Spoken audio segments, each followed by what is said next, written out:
Good evening बच्चों। आज जो हम लोग डिस्कस करने वाले हैं वो है वैलेंसी, चार्ज और रेडिकल में क्या अंतर है। Today today we are going to discuss. Actually हम लोग करने क्या जा रहे हैं, हम लोग केमिकल फार्मूला को लर्न करने जा रहे हैं। ये सर कुछ ऐसा तरीका बताइए जैसे केमिकल फार्मूला में फिंगर टिप्स पे आए। सर कोई भी आदमी मुझसे कंपाउंड का नाम बोले मैं केमिकल फार्मूला बताऊँ, ऐसा कुछ तरीका बताइए, ऐसा कुछ कॉन्सेप्ट बताइए जिससे मैं फार्मूला तुरंत याद कर लूँ।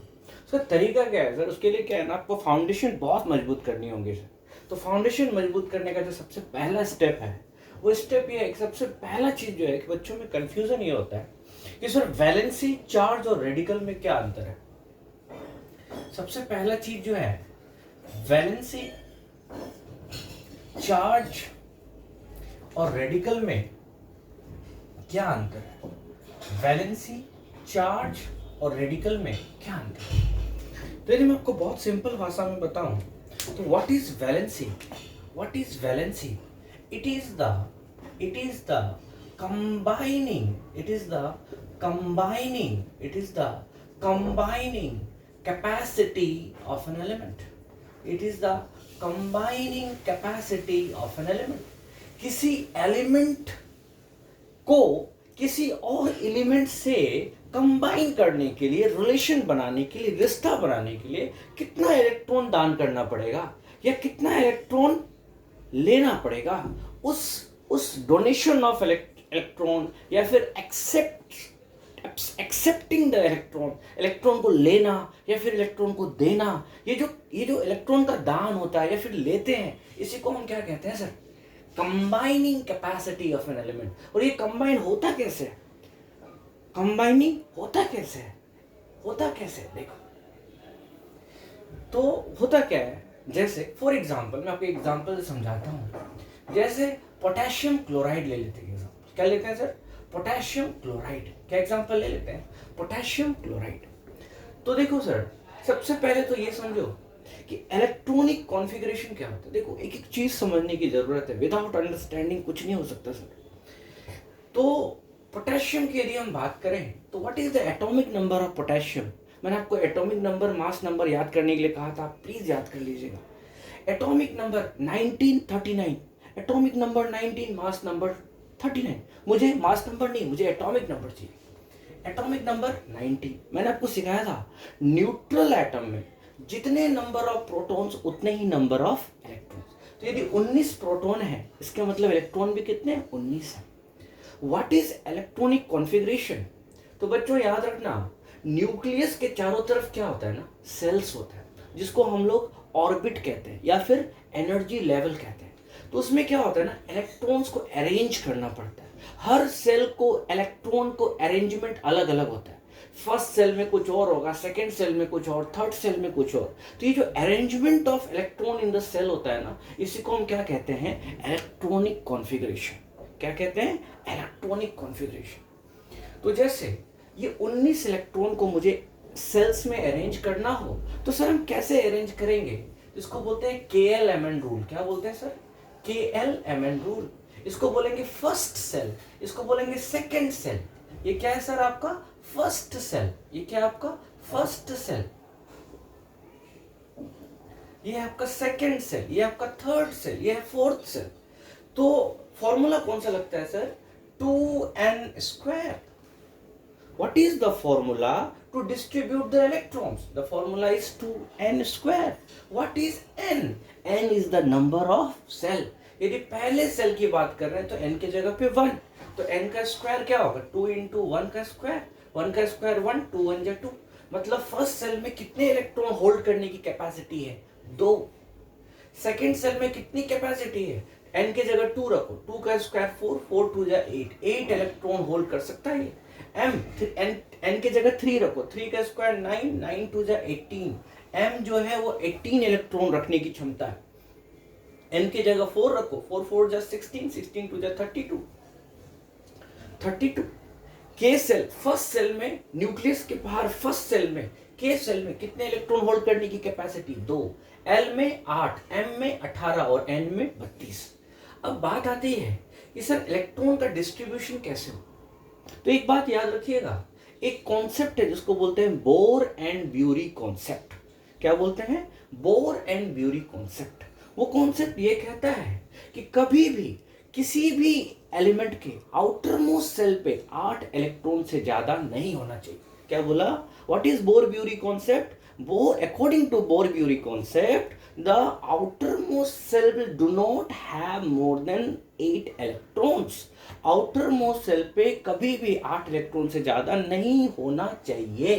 अच्छा, तो जब हम इसको सर अरेंज करेंगे, इसको जब हम अरेंज करेंगे तो कैसे अरेंज करेंगे सर?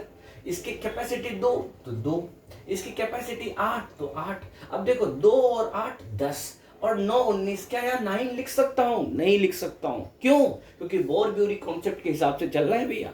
बोर ब्यूरी कॉन्सेप्ट क्या बोलता है कि आउटर मोस्ट सेल में 8 इलेक्ट्रॉन से ज्यादा नहीं। यदि यहाँ 9 लिख दूंगा तो ये तो आउटर मोस्ट सेल में 9 हो जाएगा ना, 8 से ज्यादा हो गया। तो क्या कर सकते हैं? मैक्सिमम 8 ही हो सकता है। तो 2 8 10 10 8 18, अभी भी एक है इधर 2 8 8 1, 2 8 10 8 18 19, 2 8 10 8 18 और 1 19। अब ध्यान देना सर, ये जो वैलेंसी है ना, ये आउटर मोस्ट सेल के इलेक्ट्रॉन पे डिपेंड करता है कि आउटर मोस्ट सेल पे कितना इलेक्ट्रॉन है, वो उसके वैलेंसी को डिटरमाइन करेगा। अब इसके पास पोटेशियम के आउटर मोस्ट सेल में 1 इलेक्ट्रॉन है, तो भैया अब बात आती है कि सर ये जो डोनेट करता है या एक्सेप्ट करता है, ये किस बात पे डिपेंड करता है? तो देखो बच्चों, वेरी इंपॉर्टेंट बात ये है कि दुनिया में हर इंसान चाहता है कि वो स्टेबल हो जाए। हर इंसान चाहता है कि वो स्टेबल हो जाए। कोई बहुत मेहनत कर रहा है, आप उसको पूछो कि भैया आप इतना मेहनत क्यों कर रहे हो, तो बोलेगा I want to get stable. उसको पूछो भैया तुम स्टेबल कैसे हो गए, तो बोलेगा जब हम फाइनेंशियली फ्री हो जाए, जब हमको काम करने की ज़रूरत ना पड़े, हम घर में बैठे फिर भी कोई दिक्कत नहीं है। तो उसी प्रकार ये जो एलिमेंट्स हैं ये भी क्या चाहते हैं? ये चाहते हैं स्टेबल कॉन्फ़िगरेशन। और इन एलिमेंट्स को स्टेबल कॉन्फ़िगरेशन छुटकारा कब मिलेगा? जब स्टेबल कॉन्फ़िगरेशन हो जाएगा तो इसको इधर उधर भटकने की ज़रूरत नहीं है। कब कब कोई भटकता है? कोई दिन भर इधर से उधर काम कर रहा है, क्यों? अनस्टेबल है भैया। स्टेबल हो जाएगा तो क्या मस्ती में गोवा बीच में एकदम सो रहा होगा। क्यों? स्टेबल है, उसको भटकने की जरूरत नहीं है। अभी इसके आउटर मोस्ट सेल पे 1 इलेक्ट्रॉन है सर, भटक रहा है इधर उधर, क्यों? Unstable electronic configuration. तो आप बोलोगे कि सर स्टेबल कॉन्फ़िगरेशन कैसे आता है एलिमेंट में? 2 तरीके से, या तो वो डुप्लेट इलेक्ट्रॉनिक कॉन्फ़िगरेशन को अचीव कर ले, या फिर वो ऑक्टेट इलेक्ट्रॉनिक कॉन्फ़िगरेशन को अचीव कर ले। Sir what is duplet electronic configuration? यदि किसी एलिमेंट के आउटर मोस्ट सेल पे 2 इलेक्ट्रॉन आ जाए, एक ही सेल हो उस पे 2 इलेक्ट्रॉन आ जाए, तो वो क्या हो जाएगा? एक ही सेल हो उस पे 2 इलेक्ट्रॉन आ जाए तो वो क्या हो जाएगा? Duplet configuration. या फिर 8 इलेक्ट्रॉन आ जाए तो वो क्या हो जाएगा? Octet configuration. तो डुप्लेट कॉन्फ़िगरेशन के लिए 2 ही एलिमेंट है, कौन कौन? हाइड्रोजन और हीलियम। बाकी सबको क्या चाहिए साहब? Octet configuration. बाकी सबको क्या चाहिए? Octet configuration. जब वो ऑक्टेट कॉन्फ़िगरेशन अचीव कर लेगा, जब उसके आउटर मोस्ट सेल में 8 इलेक्ट्रॉन आ जाएगा, तो वो हो जाएगा स्टेबल कॉन्फ़िगरेशन। तो हर एलिमेंट तड़पते रहता है कैसे मैं स्टेबल कॉन्फ़िगरेशन को अचीव करूं। तो जब देखिए इसके आउटर मोस्ट सेल पे कितने इलेक्ट्रॉन है? 1।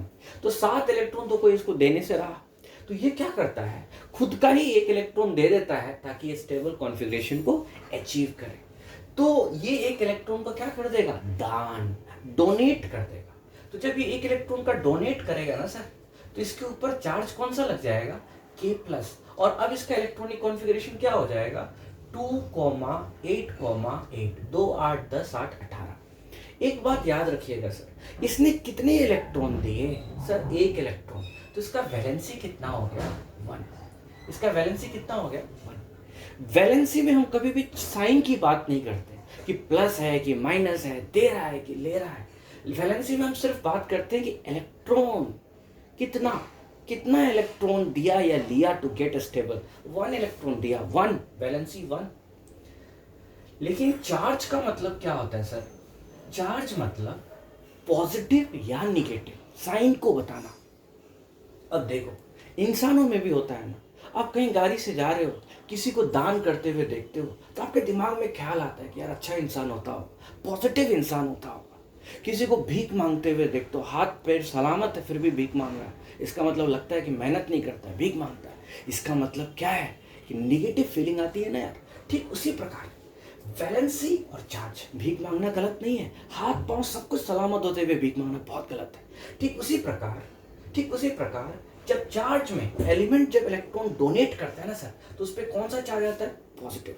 और जब इलेक्ट्रॉन मांगता है ना, जब इलेक्ट्रॉन मांगता है, भीख मांगता है, तो उस पर कौन सा चार्ज आता है? निगेटिव। तो यहाँ पे ये पोटेशियम क्या कर रहा है सर? एक इलेक्ट्रॉन डोनेट कर रहा है। It's the potassium is giving one electron, तो इस पे कौन सा चार्ज आएगा? प्लस। तो इसका चार्ज क्या हो जाएगा? +1। अब आपको समझ में आया होगा सर चार्ज क्या होता है। Valency 1, charge +1। अब एक बात बताइए सर, एक बात बताइए कि ये जो एक इलेक्ट्रॉन देना चाहता है, क्या ये किसी को भी दे देगा क्या? नहीं। अब मान लीजिए किसी आदमी को 1,00,000 रुपए की सख्त जरूरत है और मैं बोलूं कि भैया मेरे पास 1 रुपया ले लो, मार के भगाएगा हमको वहां से, बोलेगा चाहिए 1,00,000 रुपया, दे रहे हो 1 रुपया। कहने का मतलब क्या है? मेरा 1 रुपया उसी के लिए वैल्यूएबल है जिसको 1 रुपये की जरूरत है। यदि उसको 1,00,000 की जरूरत है तो मेरा 1 रुपया उसके लिए कोई वैल्यू नहीं रखता। ठीक उसी प्रकार ये एक इलेक्ट्रॉन दान करना चाहता है, तो वही एलिमेंट इससे आके जुड़ेंगे जिसको केवल एक इलेक्ट्रॉन की जरूरत है, जिसको केवल एक इलेक्ट्रॉन की जरूरत है। मान लो इससे के पास कौन आया? क्लोरीन। कौन आया? क्लोरीन। क्लोरीन का एटॉमिक नंबर 17, मास नंबर 35.5। तो एटॉमिक नंबर 17 मतलब number of proton 17। Neutral atom में जितने प्रोटॉन्स उतने इलेक्ट्रॉन, 17 प्रोटॉन मतलब 17 इलेक्ट्रॉन। अब इन 17 इलेक्ट्रॉन्स को हमको अरेंज करना है। कैसे करेंगे सर? 2, 8, 10, 7, 17, 2, 8, 7। अब इसके आउटर मोस्ट सेल में यदि एक इलेक्ट्रॉन आ जाए तो इसका ऑक्टेट कंप्लीट हो जाएगा। और हमारा महादानी पोटेशियम यहाँ बैठा है एक इलेक्ट्रॉन दान करने के लिए, कोई आ जाए 1 इलेक्ट्रॉन ले ले मेरे से, तो ये बोलेगा कि पोटेशियम भैया हमको 1 इलेक्ट्रॉन दे दो। इसको 1 इलेक्ट्रॉन मिल तो जाता है सर, लेकिन इसके ऊपर चार्ज लग जाता है माइनस। ये क्या हो जाता है? 288। 1 इलेक्ट्रॉन ले लिया ना, जब इलेक्ट्रॉन लिया तो साइन कौन सा लगा? निगेटिव। अब एक बात याद रखिएगा सर, वैलेंसी अभी भी इसका कितना है? 1। लेकिन यदि हम चार्ज की बात करें तो इसका चार्ज कितना होगा sir? -1। What does -1 represent? -1 represent it has accepted 1 electron. What does +1 represent? This element has donated 1 electron. और वैलेंसी मतलब कितने का आदान प्रदान हुआ, कितना इलेक्ट्रॉन दिया गया या कितना इलेक्ट्रॉन लिया गया ताकि दोनों एक साथ कंबाइन कर सके। It is the combining capacity of an element. समझ में आया? तो वैलेंसी और चार्ज में अब आपको कोई दिक्कत नहीं हो। बात करते हैं थोड़ा सा रेडिकल के बारे में। What is radical? रेडिकल का मतलब होता है, रेडिकल इज एन एटम। क्या बोलेंगे sir? Radical is an atom or group of atoms. Radical is an atom or group of atoms of same or of different elements or of different elements behaves as a single unit, behaves as a single unit with positive or negative charge. इसका क्या मतलब है sir? इसका क्या मतलब है? Radical is an atom or group of atoms of same or different elements behaves as a single unit with positive or negative charge. जैसे potassium chloride है सर, ये किससे मिलके बना है? ये K+ और Cl- से मिलके बना है। KCl कैसे बना है? K+ और Cl-, मतलब ये भी एक रेडिकल है, ये भी एक रेडिकल है। अब बात आती है कि सर कौन सा पॉजिटिव रेडिकल है, कौन सा नेगेटिव रेडिकल, ये पॉजिटिव ये नेगेटिव। अब रेडिकल को भी हम 2 प्रकार में बांटते हैं सर, याद रखिएगा। Radicals are of 2 types. Radicals को हम 2 प्रकार में बांटते हैं।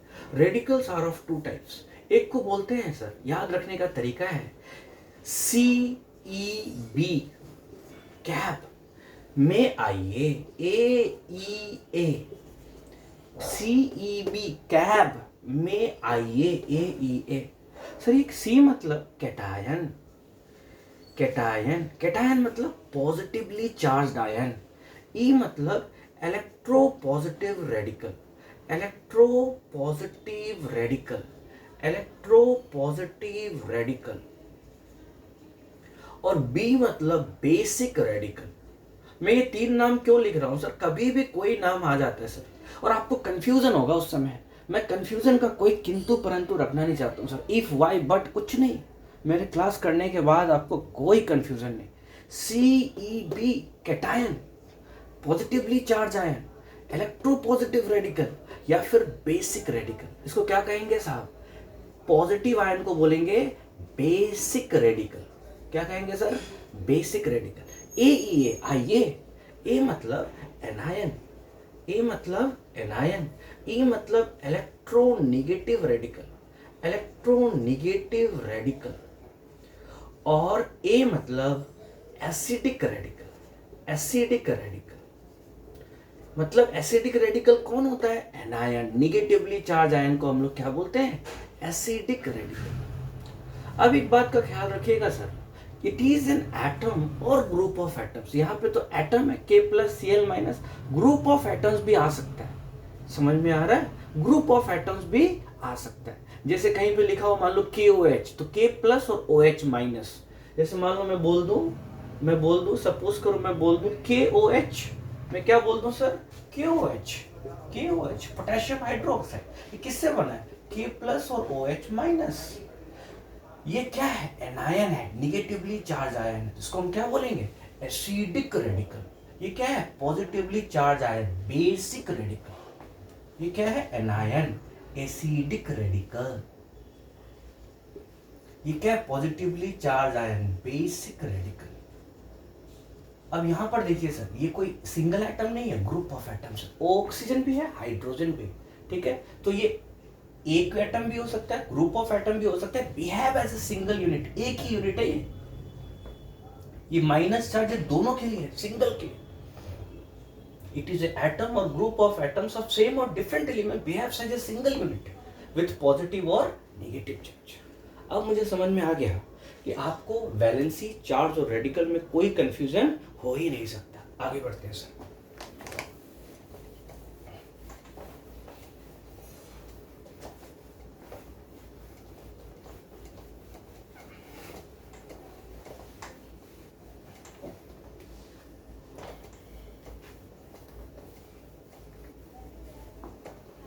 इसमें एक इंपॉर्टेंट बात है सर, क्या कि सर अब वैलेंसी याद कैसे रखें सर, वैलेंसी याद कैसे रखें, क्योंकि बुक्स में दिया रहता है कि इसका 1, इसका 0, इसका 2, तो इसको लोग भूल जाते हैं सर, याद रखना मुश्किल है। तो सर कुछ ऐसा तरीका बताइए ना सर जिसमें परमानेंट क्लास 12 तक याद रहे सर, मैं क्लास 12 तक टेंशन फ्री हो जाऊँ सर। मेरे पास तरीका है, क्या है, देखिए सर तरीका क्या है। पीरियोडिक टेबल में किसी दिन बढ़िया से बनाना सिखाऊंगा, आज मेरा मकसद है वैलेंसी सिखाना सर। तो पूरे पीरियोडिक टेबल में 18 ग्रुप्स हैं, टॉप टू बॉटम क्या कहलाता है sir, groups, left to right क्या कहलाता है, पीरियड्स। तो there are 18 groups and there are 7 periods in the periodic table, ठीक है। तो आपको याद रखना है, this is called first group, फिर सेकेंड ग्रुप, फिर थर्ड ग्रुप जिसको हम 13th ग्रुप बोलेंगे, 14th ग्रुप बोलेंगे, 15th ग्रुप बोलेंगे, 16th ग्रुप बोलेंगे, 17th ग्रुप बोलेंगे और 18th ग्रुप बोलेंगे, ठीक है। आपको क्या करना है सर, आपको ना वैलेंसी निकालना है। What you have to do, you have to find valency, you have to find valency. तो इसके जो शॉर्टकट्स हैं सर वो मैं किसी और दिन लिखवाऊंगा, आज मैं ओरली मुंह से बोल ले रहा हूँ सर। फर्स्ट ग्रुप को याद रखने का तरीका है, लीना की रब से फरियाद, है लीना की रब से फरियाद, है लीना की रब से फरियाद। Hydrogen, lithium, sodium, potassium, rubidium, caesium, francium. दूसरा, बेटा मांगे कन्या सुंदर बाप राजी। बाप को प्रॉब्लम ही क्या है, बहुत सुंदर आ रही है, तो बेटा मांगे कन्या सुंदर बाप राजी। इसका कैसे होगा sir? Beryllium, magnesium, calcium, strontium, barium और रेडियम। 13 नंबर, बैगन आलू गाजर इन थैला, boron, aluminium, gallium, indium, thallium. 14 number, कहे सीता जी सुनो प्रभु, carbon, silicon, germanium, tin, lead. नाना पार्टिकल ऐश्वर्या सब बीमार, नाइट्रोजन, फॉस्फोरस, नाना particle, nitrogen, phosphorus, arsenic, antimony, bismuth, नाना पार्टिकल ऐश्वर्या सब बीमार। 16 ग्रुप, उससे टिको, oxygen, sulphur, selenium, tellurium, polonium. 17 group, फिर कल बाहर आई आंटी, फिर कल बाहर आई aunty, fluorine, chlorine, bromine, iodine, astatine. 18 group, Heena, Neha और करीना जीते रहे। Heena, Neha, helium, neon, argon, krypton, xenon और radon. Helium, neon, argon, krypton, xenon और रेडन। अब बच्चों देखना, ध्यान से देखना यार, क्या कि फर्स्ट ग्रुप का मतलब क्या होता है? वो एलिमेंट्स, फर्स्ट ग्रुप मतलब वो एलिमेंट जिसके आउटर मोस्ट सेल पे केवल एक इलेक्ट्रॉन हो, वो एलिमेंट जिसके आउटर मोस्ट सेल में केवल एक इलेक्ट्रॉन हो। तो यार यदि आउटर मोस्ट सेल पे एक इलेक्ट्रॉन होगा तो क्या 7 इलेक्ट्रॉन कोई उसको देगा? नहीं देगा। तो वो क्या करता है, अपना ही एक इलेक्ट्रॉन दान कर देता है। तो फर्स्ट ग्रुप एलिमेंट का वैलेंसी हमेशा क्या होगा? +1। हाइड्रोजन का वैलेंसी +1, लिथियम का वैलेंसी +1, सोडियम का valency +1, H+, Li+, Na+, K+। जब भी आएगा पोटेशियम तुम तुरंत लिखोगे K+, आएगा सोडियम तुम लिखोगे Na+, आएगा लिथियम तुम लिखोगे Li+, आएगा हाइड्रोजन तुम लिखोगे H+। समझ गया? सेकेंड ग्रुप का मतलब क्या है?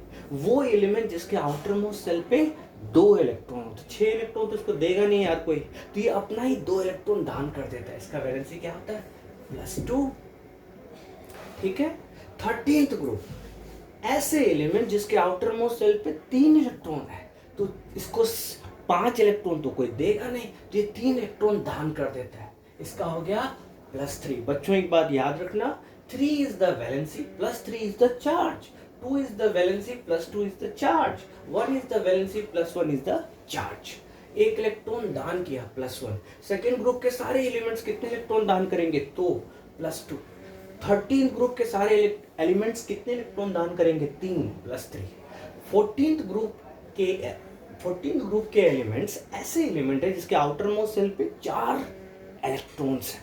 अब ये फंस जाता है यार, अब मन में सोचता है 4 दें कि ले, इसी में लगा रहता है। तो इसका ये क्या बोलता है, चलो फाइनली बोलता है ना दूंगा ना लूंगा। तो क्या करोगे भाई? मैं शेयर करूंगा। क्या करूंगा? शेयर करूंगा। तो आपको पता है कि शेयर करने से जो बॉन्ड बनता है उसको बोलते हैं कोवैलेंट बॉन्ड। मैं आपको केमिकल बॉन्डिंग में पढ़ाऊंगा। तो ये क्या करता है ना, 4 इलेक्ट्रॉन ना तो देता है और ना लेता है, तो ये सिर्फ शेयर करता है सर, इसलिए इसका वैलेंसी 4। 15th ग्रुप का मतलब ये एलिमेंट्स के आउटर मोस्ट सेल में 5 इलेक्ट्रॉन, 3 तो कोई दे सकता है, तो 3 मांगता है दे दो कोई, तो 3 देता है इसको। तो 3 देता है तो इसके ऊपर कौन सा चार्ज लग गया? -3। देता है, भीख मांग रहा है 3 इलेक्ट्रॉन का, तो -3। 16th ग्रुप के एलिमेंट्स वो एलिमेंट्स हैं जिसके आउटर मोस्ट सेल में 6 इलेक्ट्रॉन, तो इसको 2 इलेक्ट्रॉन की जरूरत है, मांगता है तो इसको मिलता है -2। 2 इलेक्ट्रॉन्स मांग रहा है, भीख मांग रहा है, एक्सेप्ट कर रहा है, तो माइनस चार्ज। कितना इलेक्ट्रॉन मांग रहा है? 2, तो -2। 17th ग्रुप के एलिमेंट्स वो एलिमेंट है जिसके आउटर मोस्ट सेल में 7 इलेक्ट्रॉन्स, तो 1 इलेक्ट्रॉन मांगता है दे दो कोई, तो दे देता है, जिसके ऊपर चार्ज आता है -1। और 18th ग्रुप के एलिमेंट्स वो एलिमेंट है जिसके आउटर मोस्ट सेल पूरा तरह कंप्लीट है, ऑक्टेट कॉन्फ़िगरेशन, इसलिए इसका वैलेंसी कितना है? 0। अब आपको ये समझ में आ गया होगा, ठीक है। अगले क्लास में मैं आपको फॉर्मूला लिखना सिखाऊंगा सर, तो इतना तक कि आप अच्छे से रिवाइज कर लीजिए। Thank you so much.